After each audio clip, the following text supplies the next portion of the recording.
What is going on with today? Today's starting off a little bumpy.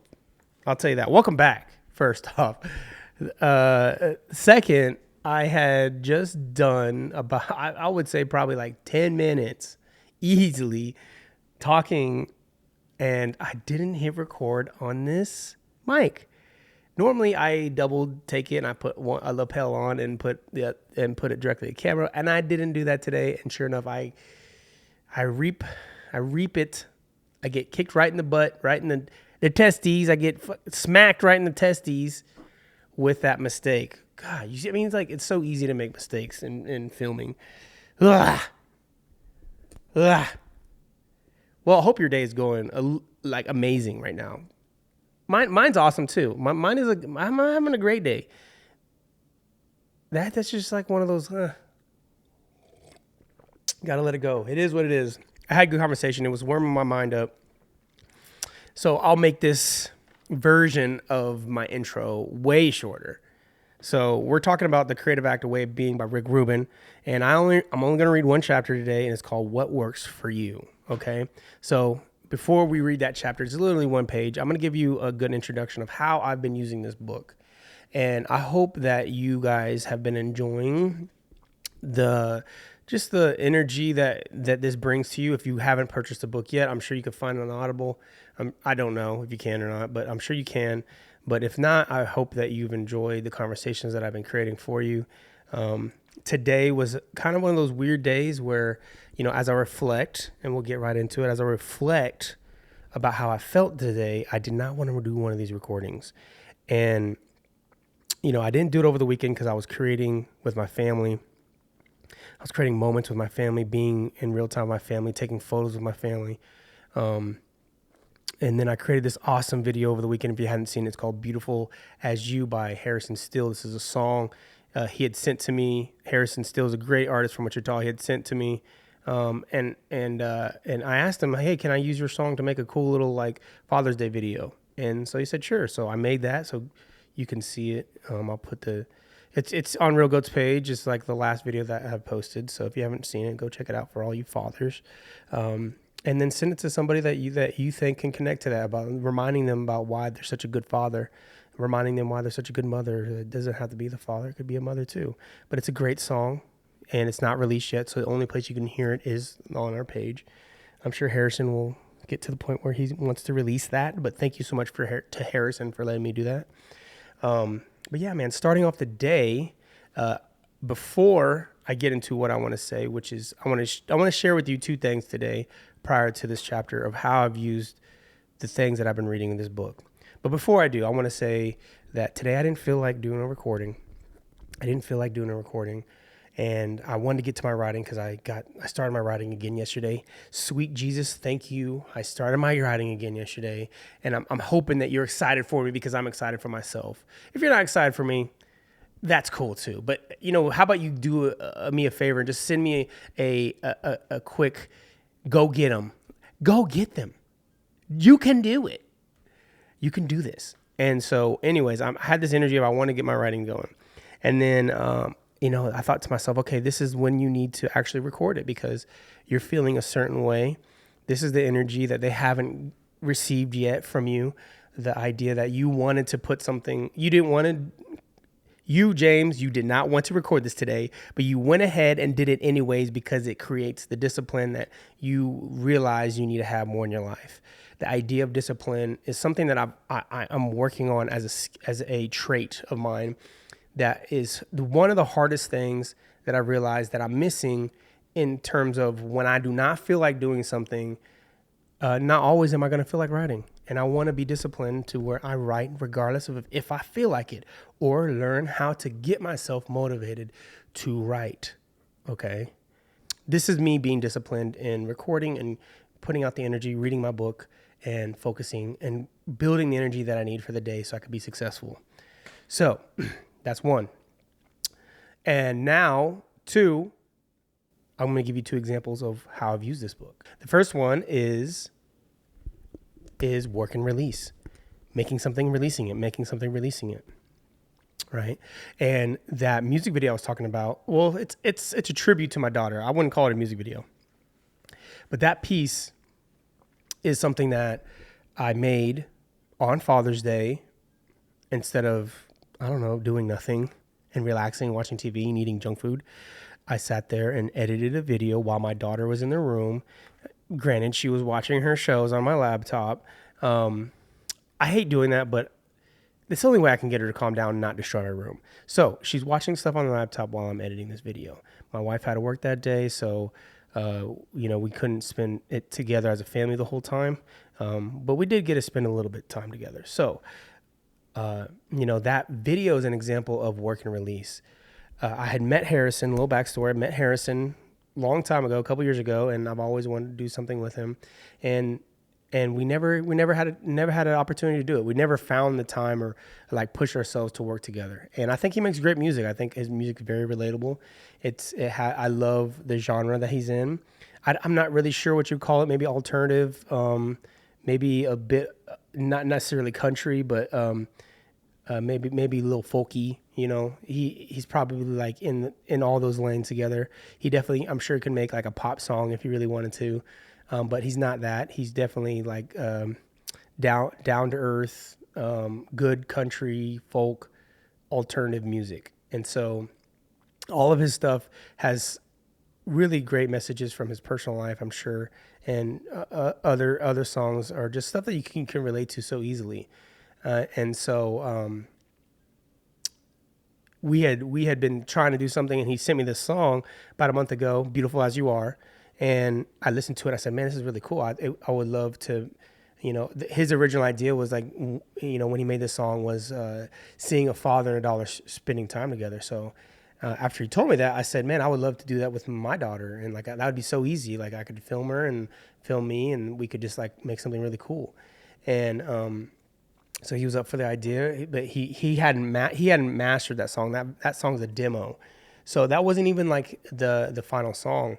But he just wanted to give me something so I could start thinking of ideas. So I told him, I love it. And then the day before Father's Day, I see him at the farmer's market again. And I said, hey, man, is it okay if I use this song to make like a tribute video to my daughter? I know that you haven't released it. It's not done. Would it be cool if I did that? And then he said yes, he'd be honored. And I said, okay, man, I really appreciate it, because I know how musicians are with like music and not wanting to release it. And he literally said that he wanted to just get it out. He's like, man, I'm just at the point where I just want to get my music out. And I just want to get it out there. And I said, it reminded me of this book. And then I said, man, have you ever read that book? The Creative Act by Rick Rubin? I was like, and he goes, no, but I've been seeing you, put out those pieces, and I think it's really cool. I need to check it out. And I said, well, you said something there where it reminds me a lot of what he preaches, which is just making things and releasing them and not allowing it to define us as artists. Don't allow any type of piece saying this is our make or break moment.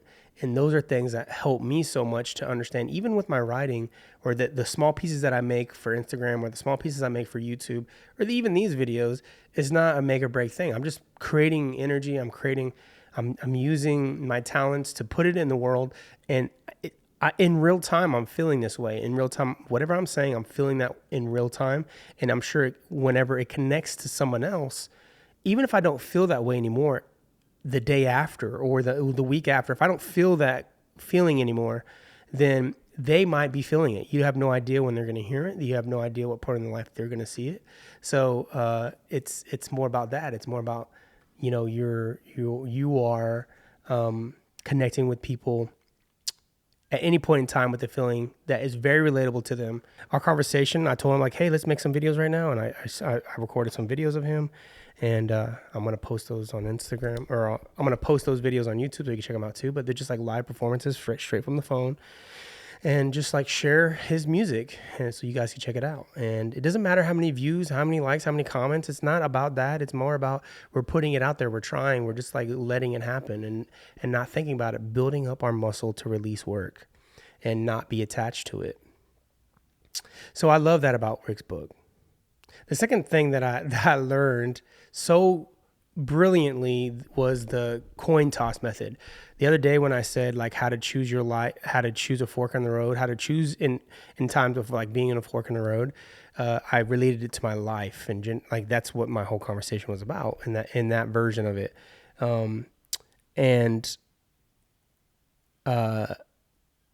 you know, yesterday I was sitting there, okay, today's the day I'm going to write. I'm tired of making all this stuff that has nothing to do with my writing. I'm going to write. I need to get back to it. I want to write. I need to write. That is so freaking hard to get yourself to write. For me, it's so hard for me to get there just to write. For anything that's for myself, I'm always finding other little projects that are way easier to execute to get done. And so that was one reason why I didn't record today, because I was like, no, I need to write. Just go write. And so anyways, I'm sitting there, I'm praying. I give myself like a 15-minute prayer, which I'm going to do it again today because it was amazing. I prayed, willing energy that I know that I'm going to be successful. I know that I'm going to bring the right creativity. I'm asking for God to send me the energy that I need to find what I want to do with my writing. I've been having doubts with my writing because I have so many versions of what direction this script should go. And I've narrowed them down to my current one, which is based on the short film. I made a short film version of the script, which is only about 15 pages. And prior, it was like 30, and I narrowed it down to 15 because they say that's what you're supposed to be doing with the short film. You shouldn't make it any longer than 11 to 12 minutes, 15 at its longest. So I'm at 15 pages, which is probably going to be about 15 minutes. And I'm sure in edit, I would have to narrow it down to get it underneath. So, I was questioning that direction of my short film, and I was like, maybe do I really want this? It feels a little bit confusing. There's some areas that feel a little bit confusing right now to me in the feature. And then I went back and I loaded up my final draft. I pulled out my very first version of the script. I looked at some dates because of the way I label it. It's like I label them by the dates. And I move forward 2 months. I click that one. I look at the dates and I see that I take a huge gap, another 2-3 months, open that one. And then I see another one. And I just do that for like the year span of last year. Every few months I would make a new draft of this script. And so I wanted to see what I was thinking at those times. And I opened it up and after my prayer, I'm sitting there trying to figure out, okay, what do I want to do? This is the direction I'm going to go today. I'm going to write my feature. And so I'm sitting there looking at all these versions, and I'm looking at all my notes that I have, and I'm looking at just scratch notes that I have in my Google Docs. I'm looking at my treatment, and I say, you know what? I'm going to do the A/B method. I'm going to do the coin toss, that Rick had talked about. So I got my coin. I was looking in my room. I was like, I got to have a coin somewhere. And then searching through all my stuff, I found a penny. The only coin that I see. A penny. 1 penny. Well, 1 cent. Pull it out. And I label in my heads. I say, okay, this is going to be, the heads is going to be the fictionalized version of my story. The story that is like the most difficult one for me right now. And B is going to be the version of the story where it's a little bit more straightforward. It's a little bit easier for me to think of, and that's my first version of the story. The very first time I wrote the beats for it, it's that version.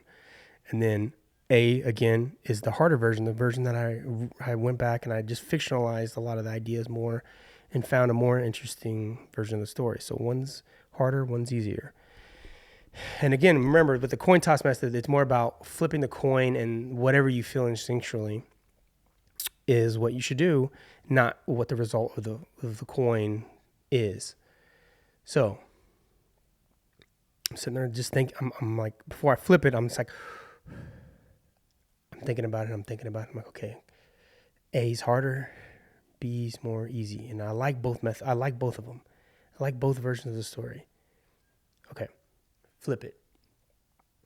I don't feel anything when I'm looking at it in the air, as it's like going down to my shins. I had this voice that said heads. I didn't say anything. Inside my body, it said heads. I'm like, okay, that's it. It's heads, right? Heads is the version that I'm writing right now, the harder one, the more challenging one.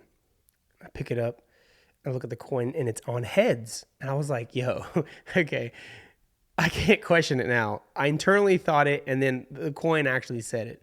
I can't like question that anymore. My energy that I was feeling, the energy that I was asking from God, the universe, the energy around me that I was creating in the room, created created this for me. So again, a very beautiful way, and I allowed it to. I said, okay, cool. This is the route I'm gonna go, and I sat down. I started writing.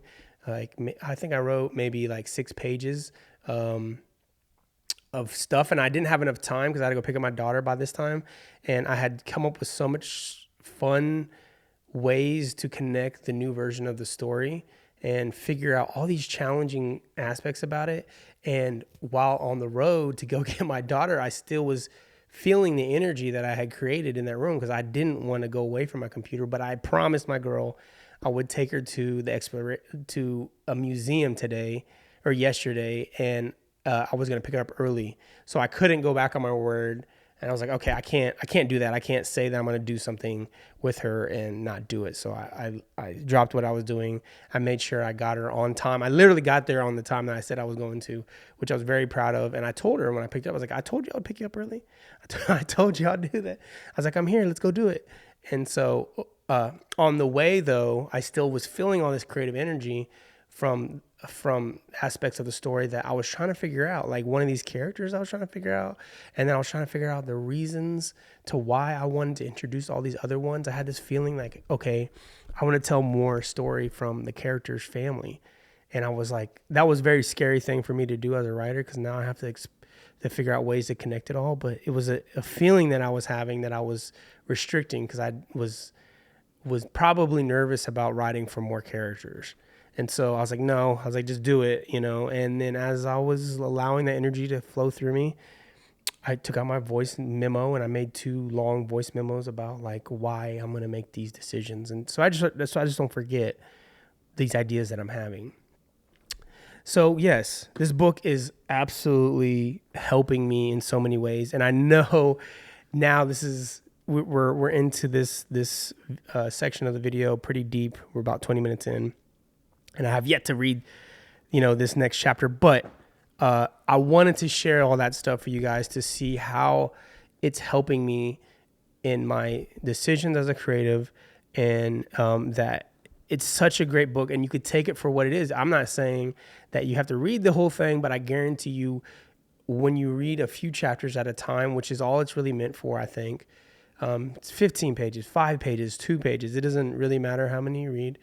You're going to connect with it on your own right. And if anything, if I stand for anything, it's me trying to discover the creative side of how to replicate your ideas, how to come up with new ones, how to find your voice with confidence and believe in yourself. Like the number one thing I've always preached to myself is to believe in yourself, have faith, and never give up. I'm always saying never give up. I've said that from the very beginning, since like 2011, 12, the idea of never giving up on yourself, never giving up on the thing that you're trying to go for.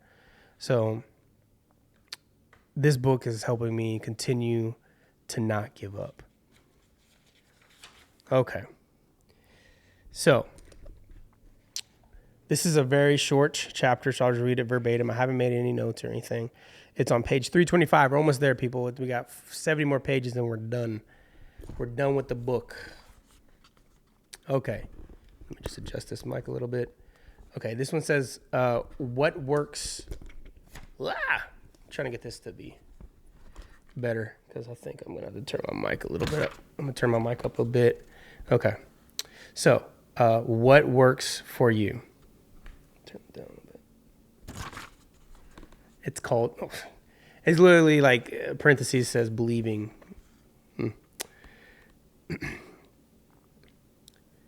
There's a songwriter who wrote all of her music in the same messy room in an old office building. It hasn't been touched in 30 years, and she refuses to let it be cleaned. The secret is in that room, she says. She believes it, and it works for her.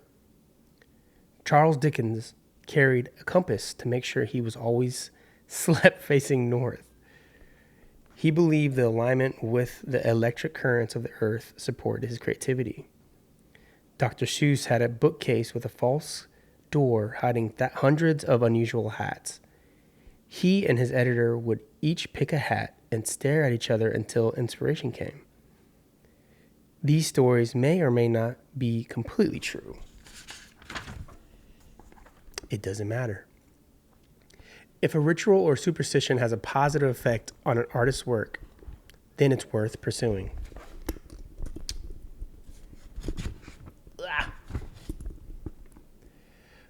Artists have created in every way possible, at the extremes of chaos and order. At the extremes of chaos and order, and at the meeting point of different methods at once. There's no right time, right strategy, or right equipment. It may be helpful to receive advice from more experienced artists, but as information, not as prescription. It can open you to another point of view and broaden your idea of what's possible. Established artists generally draw from their personal experience and recommend solutions that work for them.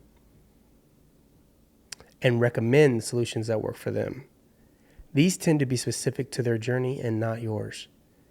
It's worth remembering that their way is not the way. Your path is unique, for only you to follow. There is no single route to great art. This doesn't mean ignore the wisdom of others. Receive wisdom skillfully. Try it on for size and see how it fits. Incorporate what's useful. Let go of the rest. And no matter how credible the source, test and tune it to yourself to discover what works for you. The only practice that matters is the one you consistently do, not the practice of any other artist. Find your most generative method, apply it, and then let it go when it's not.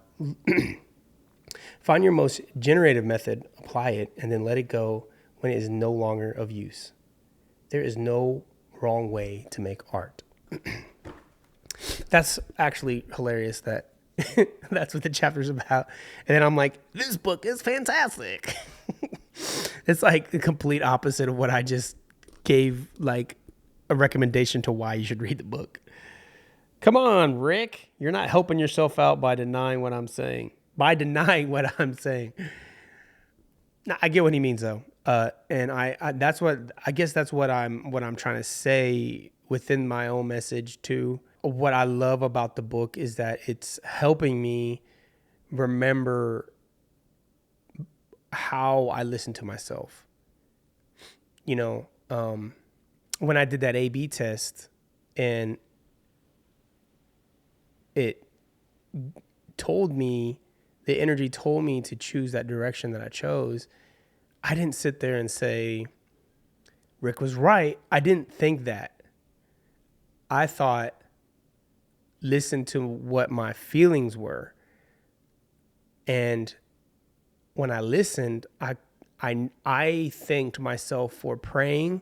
I thanked myself for being in the moment. And I started to just listen to myself. And I agree with a lot of the things that he says because I love tuning in to the creative side. And it's always amazing to have some mentor or somebody pulling us away from our doubt. That is the struggle, is the doubt, the fear, the anxiety that we get as creatives, wondering whether or not we're making the right choice. And there are definitely two sides of it. I'm not even speaking on any of this from a business standpoint of like how to grow your finances or whatever.